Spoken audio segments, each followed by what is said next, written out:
Hi friends, welcome back to my channel. আমার চ্যানেলে তোমাদের সকলকে স্বাগত জানাই। আশা করছি তোমরা সকলেই খুব ভালো আছো আর আমিও খুব ভালো আছি। আজকে আমি সকাল সকাল স্নান টান সেরে একেবারে সেজে গুজে লিপস্টিক টিস্টিক পরে তোমাদের সামনে চলে এসেছি। কারণ ব্লগ করতে গেলে তো একটু তো সাজুগুজু তো করতে তো হবেই।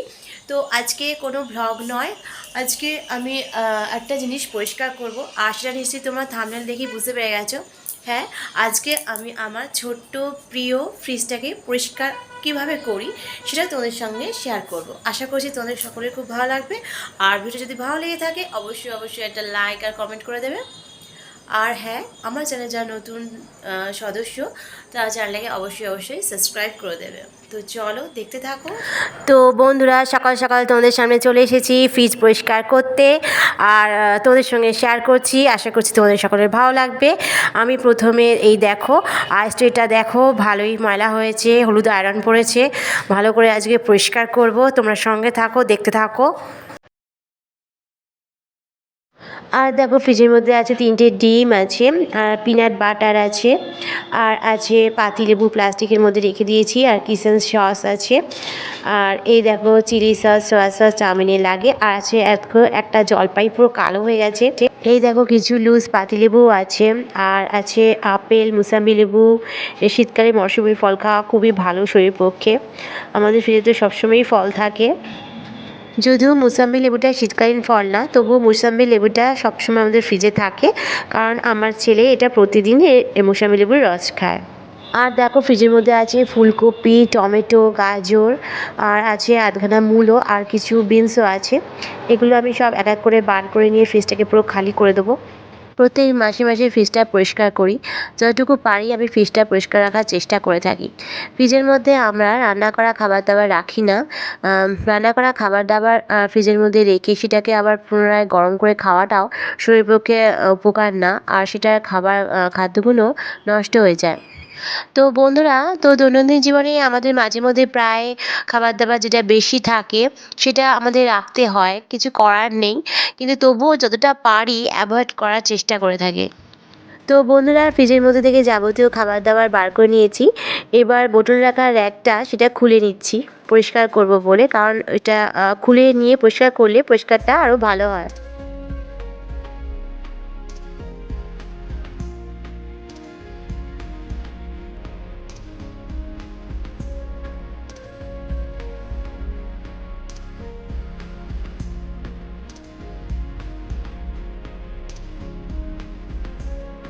ফ্রিজের ভেতরে যাবতীয় যা যা পার্টস ছিল সেগুলো সব খুলে বার করে নিয়েছি। এগুলো ভালো করে পরিষ্কার করতে হবে। আমি কিভাবে পরিষ্কার করি সেটা স্কিপ না করে পুরোটা দেখার অনুরোধ রইল।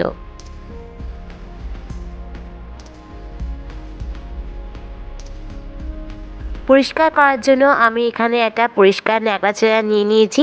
এটাকে শুধুমাত্র একটা সামান্য প্লেন জলে চুবিয়ে নিয়ে ভালো করে নিংড়ে নিয়ে আমি ফ্রিজের ভেতরটা ভালো করে পরিষ্কার করে নেব।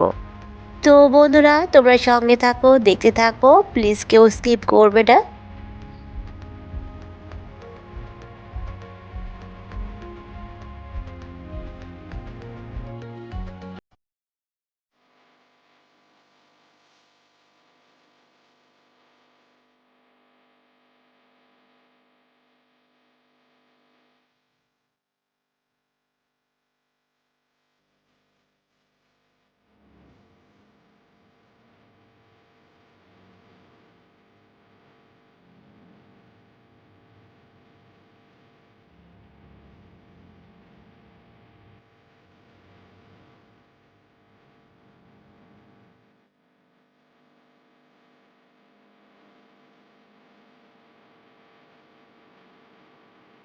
এইভাবে আমি একটা ন্যাকড়া নিয়ে প্লেন জলে চুবিয়ে ভালো করে নিংড়ে নিয়ে ফ্রিজের ভেতরটা দুবার ধরে ভালো করে মুছে মুছে পরিষ্কার করে নিলাম। আর ফ্রিজের ভেতর থেকে যাবতীয় যা যা নোংরা ছিল সেসবগুলোকে ভালো করে বাইরে বের করে আনলাম।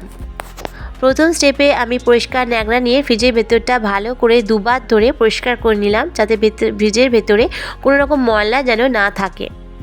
করোনার সময় আমাদের বাড়িতে আমরা প্রত্যেকেই কম বেশি স্যানিটাইজ ইউজ করেছিলাম। এখন করোনা চলে গেছে, এখন আর স্যানিটাইজগুলো বাড়িতে রয়ে গেছে, এখন আর সেগুলো আর ইউজ হয় না। আমরা জানি, আমরা প্রত্যেকেই বাড়িতে অন্য উপায়ে ফ্রিজ পরিষ্কার করে থাকি, কেউ বেকিং সোডা দিয়ে, কেউ লেবুর রস দিয়ে, কিন্তু আমার বাড়িতে যেহেতু প্রচুর পরিমাণ স্যানিটাইজ আছে, সেজন্য ভাবলাম সেগুলো আর তো ইউজও হচ্ছে না, সেগুলো দিয়েই আমি এখন ফ্রিজ পরিষ্কার করে থাকি। দেখো, প্লেন জলের মধ্যে আমি 2 চিপি স্যানিটাইজ দিয়ে নিলাম। স্যানিটাইজ দেওয়া জলের মধ্যে ন্যাকড়া চুবিয়ে ভালো করে নিয়ে ফ্রিজটা আবার পরিষ্কার করে নিলাম, মুছে ভালো করে পরিষ্কার করে নিলাম। এতে ফ্রিজের ভেতরটা ভালোভাবে পরিষ্কারও হয়, জীবাণুনাশও হয়, আর সুন্দর একটা স্মেল বার হয়।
এইভাবে সুন্দরভাবে ঘষিয়া আমি স্যানিটাইজ জলের মধ্যে ন্যাকড়া চুবাইয়া ভালো করে ঘষিয়া ফ্রিজটাকে আমি পরিষ্কার করে নিলাম। আর দেখো, ফ্রিজটা আমার কি সুন্দরভাবে গ্লো করছে আর সুন্দর একটা স্মেল বার হচ্ছে। তোমাদের বাড়িতে যদি স্যানিটাইজ যদি বেশি থাকে, তাহলে তোমরাও এইভাবে ফ্রিজ পরিষ্কার করিয়া থাকতে পারো।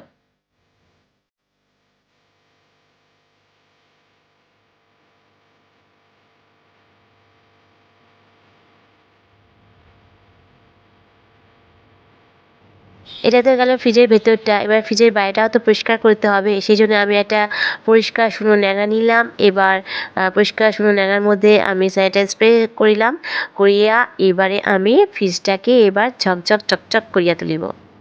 ফ্রিজের সামনে, ফ্রিজের ওপরে, ফ্রিজের 2 পাশে ঘুরিতে লাগলাম যতক্ষণ না পর্যন্ত গ্লো করছে। আর আল্টিমেটলি দেখো আমার ফ্রিজটা কি সুন্দর গ্লো করছে।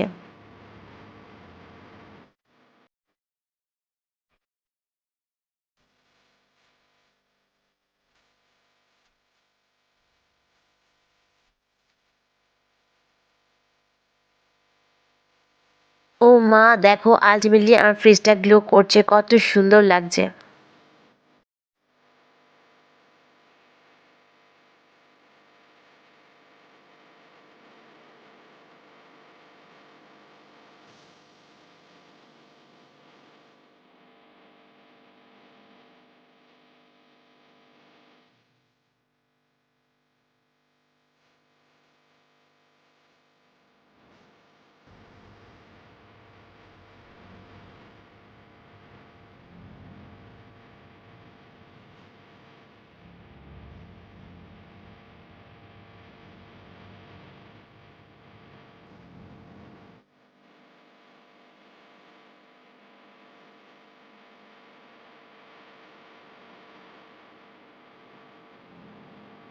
তোমরা ভাবছো বন্ধুরা যে আমার ফ্রিজ পরিষ্কার করা শেষ, কিন্তু এখনও ফ্রিজ পরিষ্কার করা বাকি আছে। ফ্রিজের ভেতরে যে পার্টসগুলো আছে ওগুলো তো পরিষ্কার করতে হবে বলো।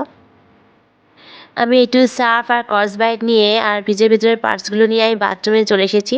এই সার্ফ আর স্কচব্রাইট দিয়ে ভালো করে ফ্রিজের ভেতরের পার্টসগুলো যে আছে সেগুলো ভালো করে পরিষ্কার করব। আর এখানে দেখো আইসট্রের মধ্যে আমি একটু লেবুর রস আর সার্ফের গুঁড়ো দিয়ে দিলাম। দিয়ে কিছুক্ষণ রেখে দেবো। দিয়ে কিছুক্ষণ রেখে ওটা ঘষে নিলে পরে দারুণ পরিষ্কার হয়। তো চলো, আলটিমেটলি আমার পুরোপুরি ফ্রিজ পরিষ্কার করা শেষ। প্রথম থেকে শেষ অবধি আমি ফ্রিজ কীভাবে পরিষ্কার করি তা তোমাদের সঙ্গে শেয়ার করলাম। আশা করি তোমাদের ভালো লাগবে। দিনের বেলা ফ্রিজ পরিষ্কার করার পর চলে এলাম একেবারে রাতের বেলা। দেখো ফ্রিজটাকে আমি সুন্দরভাবে গুছিয়ে রেখেছি। তোমরা সকালে যে সবজিগুলো দেখেছো সেই সবজিগুলোকে কেটে স্টোর করে রেখেছি, কারণ কাল সকালে রান্না হবে। সেই জন্য আগে থাকতে কেটে গুছিয়ে রাখা হয়েছে। ফ্রিজ পরিষ্কারের পর্ব আমার শেষ। আমি বাড়িতে কীভাবে ফ্রিজ পরিষ্কার করি সেটা তোমাদের সঙ্গে শেয়ার করলাম। আর তোমরাও বন্ধুরা বাড়িতে কীভাবে ফ্রিজ পরিষ্কার করো সেটাও আমাকে কমেন্টে জানিও। তো আজকের মতো এই পর্যন্তই। আবার অন্য কোনো দিন একটা নতুন ভিডিও নিয়ে তোদের সঙ্গে হাজির হব। আজকের মতন টাটা, সবাই সুস্থ থেকো, ভালো থেকো। আর আমাকে বেশি বেশি করে সাপোর্ট করো, কারণ তোমরা ছাড়া আমি এক বিন্দু এগোতে পারবো না। তো বন্ধুরা আজকের মতো এই পর্যন্তই। টাটা।